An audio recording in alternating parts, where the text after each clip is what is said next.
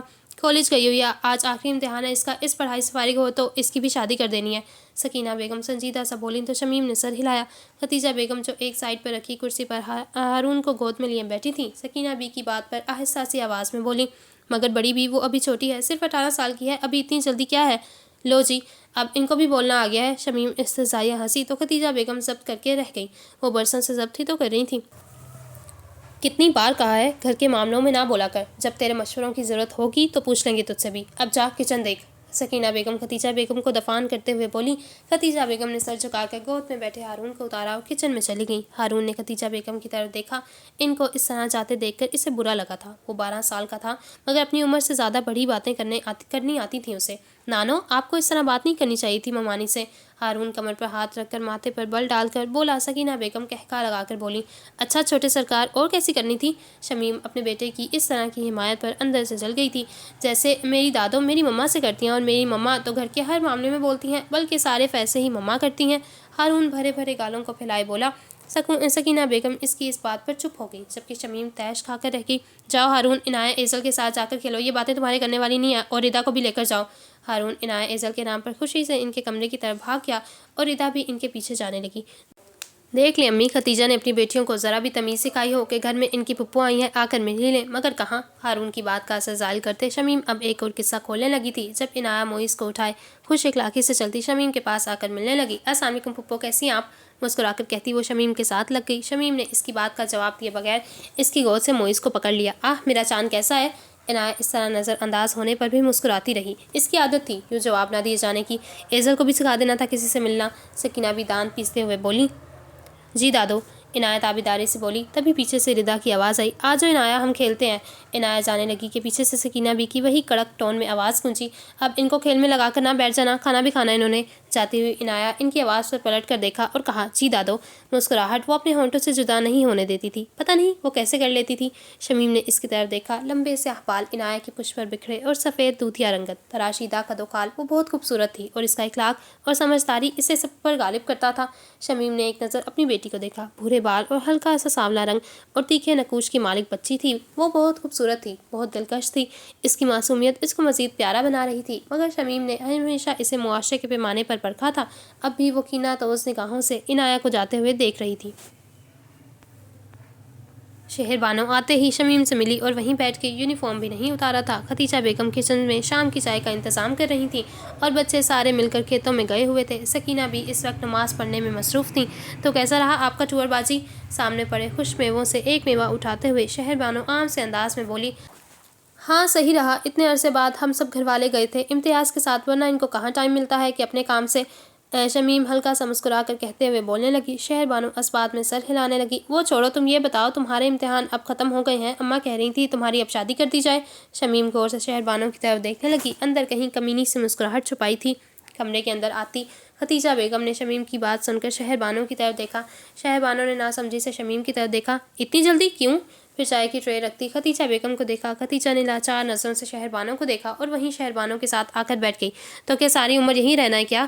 ابرو اچکا کر بولی۔ ساری عمر کا کیا مطلب ہے، ابھی صرف 18 سال کی ہوں میں۔ شہر بانو خفی سے بولی۔ سلام پھیر کر سکینہ بھی اب بیڈ پر بیٹھی تسبیح ہاتھ میں گھما رہی تھی۔ شہر بانو کی بات پر اونچا سا بولی، ہمارے زمانوں میں لڑکیوں کی شادی جلدی ہو جایا کرتی تھی۔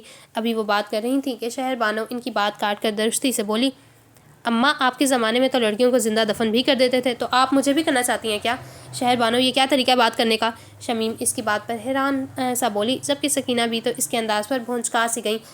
شیری بیٹا آرام سے، تحمل سے۔ خدیجہ بیگم شہر بانو کے کندھے پر ہاتھ رکھ کر بولی، تو بھابھی آپ بتائیں نا ان کو کہ مجھے پڑھنا ہے، ابھی وکیل بننا ہے، یہ کیوں کر رہی ہیں اس طرح میرے ساتھ؟ شہر بانو اسی طرح بلند آواز میں بولی۔ خدیجہ بیگم کچھ کہنے کے لیے لب کھولنے لگیں کہ شمیم بول پڑی، یہ کس لہجے میں بول رہی ہو تم؟ ہاں یہ خدیجہ ہی ڈالتی ہیں تمہارے ذہن میں اس طرح کی باتیں، خود بھی پڑھ لکھ کر اپنی زبان چلانا سیکھ لی، اب تمہیں بھی اس پٹی پر چلا رہی ہے، اس لیے اس کے پلو سے چپکی رہتی ہو سارا سارا دن۔ شمیم غصے سے پھٹتی آواز میں بولی، جبکہ سکینہ بیگم کو تو بات کرنا ہی بھول گیا تھا۔ شہر بانو کب ایسے بات کرتی تھی ان سے؟ باجی میری شادی میرے مسئلہ ہے، جب بھی کرنی ہوگی میں بتا دوں گی، اب آپ اپنے گھر کو دیکھیں۔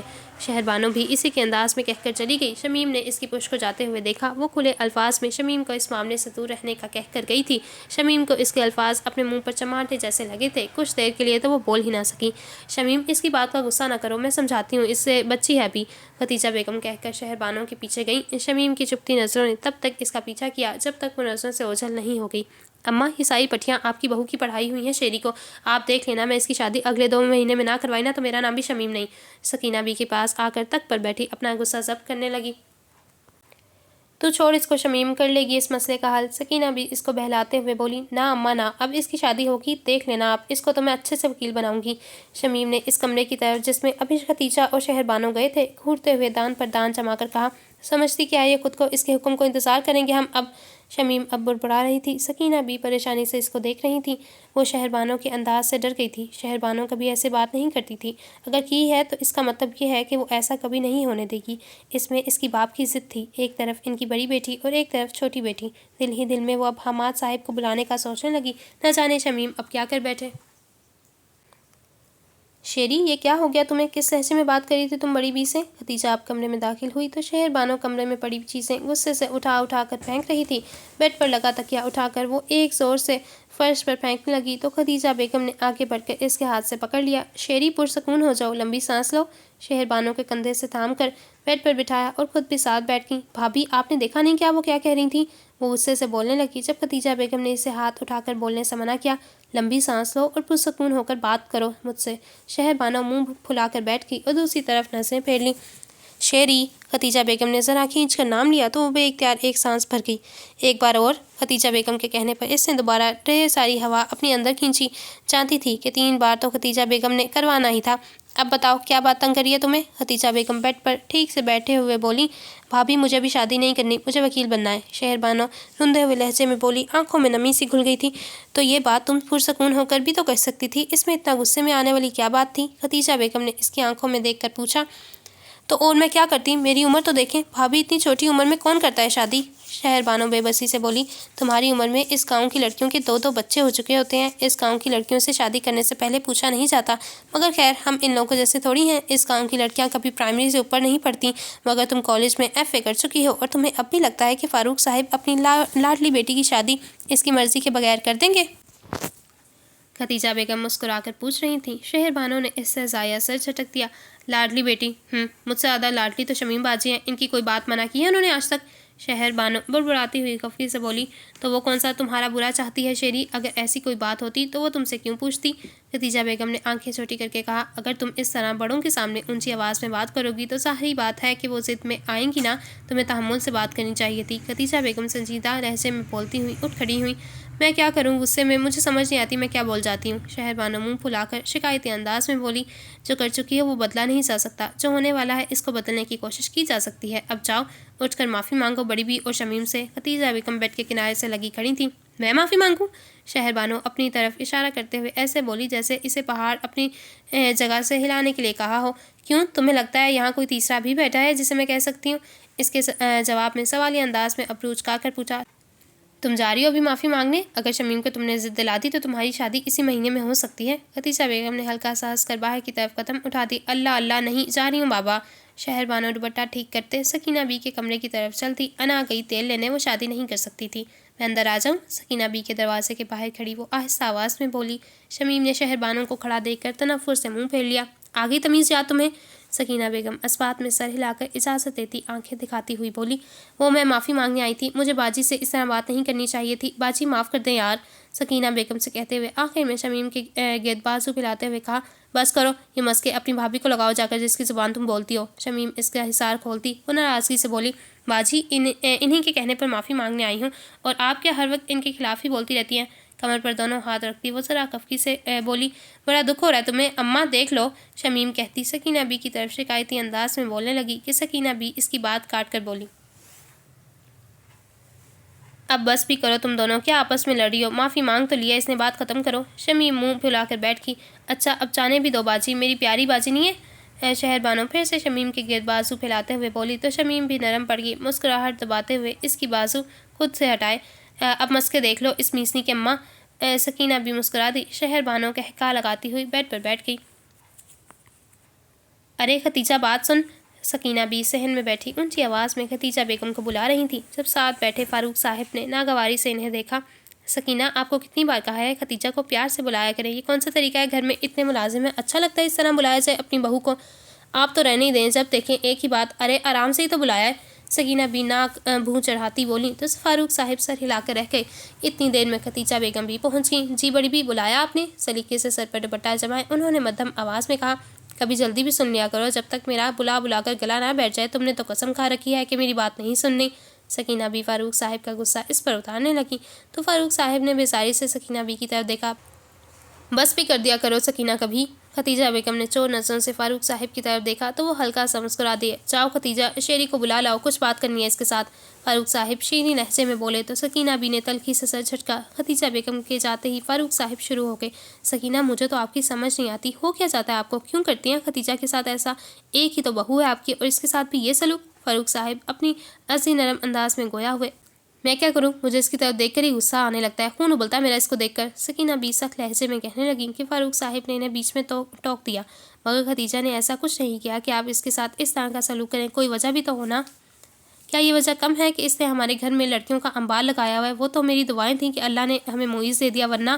سکینہ بی کے الفاظ ابھی منہ میں ہی تھے کہ فاروق صاحب صدمے میں سے بولے، سکینہ یہ کیا کہہ رہی ہیں آپ کے کہنے کا مطلب ہے کہ بیٹے تو اللہ دیتے ہیں مگر بیٹیاں کوئی اور دیتا ہے کیا؟ اور یہ جو آپ کی دو بیٹیاں ہیں شمیم اور شہر بانو، کیا یہ ختیجہ کی بیٹیوں سے مختلف ہیں؟ ان کی دھیمی آواز میں بھی اس وقت روب در آیا تھا۔ نہیں میں نے ایسا بھی نہیں کہا۔ سکینہ بیگم فوراً سے مدافعانہ انداز میں بولتی اٹھ بیٹھی تھیں، جیسا بھی کہا آئندہ میں ایسا کچھ نہ سنوں آپ کے منہ سے، اگر آپ کو میری پوتریاں اتنی بری لگتی ہیں تو بتا دیں، میں حماد کے پاس بھجوا دیتا ہوں ختیجہ کو، فاروق صاحب نے ڈو ٹوک انداز میں کہا تو سکینہ بھی چپ سی ہو کر بیٹھ گئی۔ ختیجہ اب شہر بانو کے ساتھ آ رہی تھی، ان کو آتا دیکھ فاروق صاحب نے اپنے چہرے پر غصے کی لکیریں درست کر لیں۔ فاروق صاحب کی فطرت میں شامل تھا کہ وہ گھر کی عورتوں سے جتنا پیار اور محبت سے ملتے تھے اتنی عزت کرتے تھے، عورتوں پر چیخنا چلانا تو دور، انہوں نے کبھی اونچی آواز میں بلایا تک نہیں تھا۔ آؤ شہر بانو میری لاڈلی بیٹی۔ شہر بانو کو دیکھتے اپنے ہاتھ وا کر دیے، شہر بانو چہکتی ہوئی ان کے ساتھ لگ کر بیٹھ گئی۔ سکینہ بھی ہلکا سا مسکرا دیں، جو بھی تھا ان کو اپنی اولاد عزیز تھی۔ ختیجہ بیگم جانے لگیں تو فاروق صاحب نے پیچھے سے پکارا، ختیجہ بیٹا آپ کہاں جا رہی ہو؟ میں آپ سب کے لیے چائے بنانے جا رہی ہوں۔ ختیجہ بیگم نے مڑ کر مسکرا کر جواب دیا، بعد میں بنا لیجیے گا چائے، پہلے ادھر بیٹھے کچھ بات کرنی ہے۔ ختیجہ بیگم کو بیٹھنے کا اشارہ کرتے وہ پرجوش سے بولے۔ ختیجہ بیگم ناسمجھی سے چلتی ہوئی آ کر چارپائی پر بیٹھ گئیں۔ ایک نظر سکینہ بیگم کو دیکھا تو وہ چپتے ہوئی نظروں سے نہیں دیکھ رہی تھیں کہ ختیجہ بیگم نے اپنی نظریں فاروق صاحب کی طرف کر دیں۔ سکینہ آپ بھی ذرا سیدھی ہو جائیں، شہر بانو اپنی چہکتی ہوئی آواز میں بولی، ابو اب بتا بھی دیں کیا پہیلیاں بجھوا رہے ہیں؟ شہر بانو کے انداز میں فاروق صاحب کے ہلکا سا کہکا لگا کر ہنسنے لگے، بتا رہے ہیں بھائی بتا رہے ہیں، وہ بات یہ ہے کہ شہر بانو کا ہونے والا سسرال شادی میں جلدی کا کہہ رہے تھے۔ فاروق صاحب کے منہ سے ادا ہونے والے الفاظ پر شہر بانو کی ساری مسکراہٹ پل میں غائب ہوگی۔ بابا، اس کے لب خاموش سرگوشی میں ہلے کہ اس کو خود بھی اپنی آواز سنائی نہ دی۔ وہ حیران تھی، اس کے دل پر وزن بڑھنے لگا تھا۔ فاروق صاحب اس کے رد عمل سے بے نیاز سکینہ بی کی طرف دیکھتے ہوئے آگے بتا رہے تھے، مگر شہر بانو کو کچھ سنائی نہیں دے رہا تھا۔ ختیجہ بیگم نے افسوس سے شہر بانو کی طرف دیکھا، شیری شیری، اس کی گمسم سے انداز پر فاروق صاحب نے اس کو کندھے سے پکڑ کر ہلایا۔ جی ابو۔ شہر بانو کے حلق سے آواز نکلی جیسے کسی کنویں سے بول رہی ہو۔ آنکھوں میں حیرت لیے وہ فاروق صاحب کی طرف دیکھ رہی تھی اور فاروق صاحب کہہ رہے تھے، میں پوچھ رہا تھا کہ آپ کو کوئی اعتراض تو نہیں ہے نا؟ شہر بانو نے اپنے باپ کے ہنستے ہوئے چہرے اور چمکتی ہوئی آنکھیں دیکھیں۔ اس کا دماغ کہہ رہا تھا کہ وہ ابھی اس وقت کھڑی ہو اور انکار کر دے کہ اسے ابھی شادی نہیں کرنی، اسے وکیل بننا ہے۔ میری لاڈلی کو کوئی مسئلہ ہے کیا؟ فاروق صاحب نے شہر بانو کی خاموشی پر تھوڑا سنجیدہ ہو کر پوچھا۔ شہر بانو کی آنکھوں میں آنسو بھرنے لگے، مگر اس نے ان کو بہنے نہیں دیا۔ شیری مجھے بتاؤ، کوئی مسئلہ ہے کیا؟ اب کے فاروق صاحب نے ذرا فکر مندی سے پوچھا۔ شہر بانو کی نظریں ان کے بوڑھے چہرے کی جھریوں کا طواف کر رہی تھیں۔ اس نے ایک نظر خدیجہ بیگم کی طرف دیکھا۔ خدیجہ بیگم نے اسے آنکھوں ہی آنکھوں میں حوصلہ دیا۔ شہر بانو کی نظر بے اختیار سکینہ بی کی طرف اٹھی۔ ان کے چہرے پر ایک خوف سا تھا کہ شہر بانو انکار نہ کر دے۔ شہر بانو کی سماعتیں اب بند ہو چکی تھیں، اب اس کے اندر کچھ اور ہی چل رہا تھا۔ میری بیٹی میرا فخر ہے، تم دیکھنا میرا سر کبھی جھکنے نہیں دے گی۔ کسی زمانے میں فاروق صاحب نے بھری محفل میں کسی رشتہ دار سے کہا تو شہر بانو کی پڑھائی سے خائف تھا، میری بیٹی مجھے کبھی انکار نہیں کر سکتی، اس کے لیے اس کا باپ سب سے اہم ہے، کیوں شیری؟ فاروق صاحب نے بڑے مان سے شہر بانو سے کہا تھا، اور آگے سے شہر بانو نے بھی زور سے اس بات میں گردن ہلائی تھی۔ شیری مجھے بتاؤ، اگر تمہیں کوئی اعتراض ہے تو؟ فاروق صاحب کی آواز اسے حال میں واپس کھینچ لائی۔ اس نے خالی نظروں سے اپنے باپ کے بوڑھے چہرے کی طرف دیکھا، پھر اس نے خود کو کہتے سنا، جیسے آپ کو مناسب لگے ابو۔ یہ سنتے ہی فاروق صاحب کے چہرے پر ایک سکون سا چھا گیا، سارے وسوسے خدشے دور ہو گئے۔ سکینہ بی کے چہرے پر اب پھر سے تمکینہ چمکنے لگی تھی۔ خدیجہ بیگم نے افسوس سے اس کو دیکھا، اس کی آنکھیں ایک پل میں ہی ویران ہو گئی تھیں۔ اس مہینے کی تاریخ مانگی ہے ان لوگوں نے؟ ہاں کر دیتا ہوں۔ خدیجہ بیٹے اب تم جاؤ، چائے لے کر آؤ، ساتھ میں میٹھا بھی لے آنا۔ فاروق صاحب آخر میں خدیجہ بیگم کی طرف اشارہ کرتے ہوئے بولے تو وہ سر ہلا کر چلی گئی۔ فاروق صاحب سکینہ بیگم کے ساتھ شادی کے حوالے سے باتیں کرنے لگے، مگر شہر بانو کو اپنا سانس اٹکا ہوا محسوس ہوا، گلے میں پھندے لگنے لگے تھے۔ وہ اٹھ کر اپنے کمرے میں چلی گئی۔ وہ سب کے سامنے رو نہیں سکتی تھی اور اس وقت اس سے رونا ہی تھا۔ خدیجہ بیگم نے کچن میں کھڑے ہو کر بے بسی سے یہ منظر دیکھا۔ وہ بہت کچھ کرنا چاہتی تھی، مگر وہ کچھ نہیں کر سکتی تھی۔ وہ خود اپنے لیے کچھ نہیں کر پائی تھی تو شہر بانو کی خاطر کیا کر سکتی تھی؟ انہیں اپنا دل خالی ہوتا محسوس ہوا تھا۔ شام کو خدیجہ بیگم بچوں کو سلا کر شہر بانو کے کمرے میں آ گئیں۔ وہ کسی ویران اجڑی ہوئی حویلی کی طرح بیڈ پر گھٹنوں پر سر رکھے ہوئے بیٹھی تھی، اس سے آنکھیں خشک تھیں، بالکل خالی۔ خدیجہ بیگم آہستہ سے اس کے ساتھ جا کر بیٹھ گئیں۔ شیری تم نے ہاں کیوں کی؟ خدیجہ بیگم آہستہ سے اس کے بال سہلاتے ہوئے پوچھ رہی تھیں۔ میرے پاس کوئی اور رستہ تھا کیا؟ اس سے انداز میں بیٹھی ہوئی بولی۔ تم ابو کو منع کر سکتی تھی، کہہ سکتی تھی کہ ابھی پڑھنا چاہتی ہو، تمہیں کچھ بننا ہے، مجھے یقین ہے ابو تمہیں منع نہیں کرتے، اور نہ ہی ان کو کسی قسم کا دکھ ہوتا۔ خدیجہ بیگم اسی طرح دھیمے لہجے میں بولی۔ ان کے انداز میں کوئی غصہ، کوئی ٹونٹ نہیں تھا، بس وہ سادگی سے کہہ رہی تھیں۔ ان کی بات پر شہر بانو نے سر اٹھا کر ان کی طرف دیکھا۔ آپ کو پتہ ہے بھابھی، جب میں کالج جانے کے لیے ابو سے کہا تھا تو انہوں نے فوراً اجازت دے دی۔ ہمارے ادھر ایک رشتہ دار آئے ہوئے تھے، انہوں نے ابو سے کہا کہ میٹرک کروا لیا، اتنا ہی بہت ہے، کیا کرنا اتنا پڑھا کر، ویسے بھی شہر کا ماحول ٹھیک نہیں ہوتا۔ ابو نے تب اس عورت کی آنکھوں میں آنکھیں ڈال کر کہا تھا کہ میری بیٹی پڑھنا چاہتی ہے تو پڑھے گی، مجھے اپنی بیٹی پر یقین ہے۔ شہر بانو کے لہجے میں ہلکی سی نمی گھل گئی۔ لیکن شیری وہ الگ بات تھی، اگر تم منع کر بھی دیتی تو انہوں نے سمجھ جانا تھا۔ خدیجہ بیگم اس کی طرف دیکھتے ہوئے کہہ رہی تھیں، مگر وہ خدیجہ بیگم کی طرف کی نہیں سن رہی تھی، وہ بس اپنی سنانا چاہ رہی تھی۔ ایک بار میں میلے پر جانے کی ضد کر رہی تھی دوستوں کے ساتھ، میں اماں نے 100 دفعہ منع کیا، مگر میں اڑی رہی کہ میں نے جانا ہے۔ ابو نے ایک بار، صرف ایک بار مجھے کہا کہ میں ادھر نہ جاؤں تو میں وہاں نہیں گئی۔ خدیجہ بیگم خاموشی سے اسے دیکھتی رہی، جانتی تھیں اس کی بات مکمل نہیں ہوئی۔ باپ بیٹی کا رشتہ شروع سے یقین اور مان کا ہوتا ہے، باپ کو بیٹی پر یقین ہوتا ہے اور بیٹی کو اپنے باپ پر مان ہوتا ہے، لیکن آج میں نے اس یقین پر درار آتے دیکھی بھابھی، تو مجھے لگا کہ کوئی میرا دل نوچ رہا ہے۔ میں کیسے انکار کر دیتی بھابھی، میں بابا کی آنکھوں میں بے یقینی نہیں دیکھنا چاہتی تھی۔ ایک آنسو ٹوٹ کر اس کی آنکھ میں بہہ نکلا۔ خدیجہ بیگم نے اس کی طرف ناسمجھی سے دیکھا۔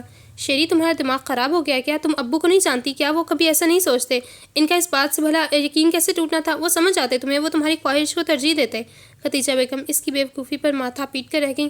آپ کو ایسا لگتا ہے بھابھی، مگر آپ نے بابا کی نظروں میں وہ ڈر نہیں دیکھا جو میری خاموش ہونے پر ان کی آنکھوں میں آ گیا تھا۔ شہر بانو اپنے گال سے آنسو صاف کرتے ہوئے بولی۔ شیری تم اتنی بڑی بے وقوفی بھی کر سکتی تھی، مجھے نہیں پتا تھا۔ خدیجہ بیگم خفا لہجے میں بولی۔ یہ سب شمیم نے کیا بھابھی۔ شہر بانو گیلی سانس لیتی اپنے آنسو خشک کرتے ہوئے بولی۔ اب شمیم بیچ میں کہاں سے آ گئی؟ خدیجہ بیگم نے اب بیزاری سے پوچھا۔ وہ بات کہاں سے کہاں لے جا رہی تھی؟ پچھلے ہفتے جب وہ آئی تھی، اس دن میں نے آپ کی سائڈ لی تھی نا ان کے سامنے، بس اسی بات کو انہوں نے دل میں رکھا۔ ان کا مسئلہ پتہ کیا ہے؟ وہ باتوں کو دل سے نہیں نکالتی، اپنی انا کا مسئلہ بنا لیتی ہیں۔ شہر بانو مجھے کچھ سمجھ نہیں آ رہا، تم کیا کہہ رہی ہو؟ کھل کر بتاؤ کیا کہنا چاہ رہی ہو؟ خدیجہ بیگم فکر مندی سے بولی۔ میں نے شمیم کو بات کرتے سنا تھا ابو سے، وہ میرے بارے میں ابو کو شکایت لگا رہی تھیں، وہ کہہ رہی تھیں کہ مجھ پر نظر رکھا کرے، میں بدتمیزی کرنے لگی ہوں، اماں کی بات نہیں سنتی، اکیلی بیٹھ کر ہنستی رہتی ہوں، اور پتہ نہیں کیا کیا انہوں نے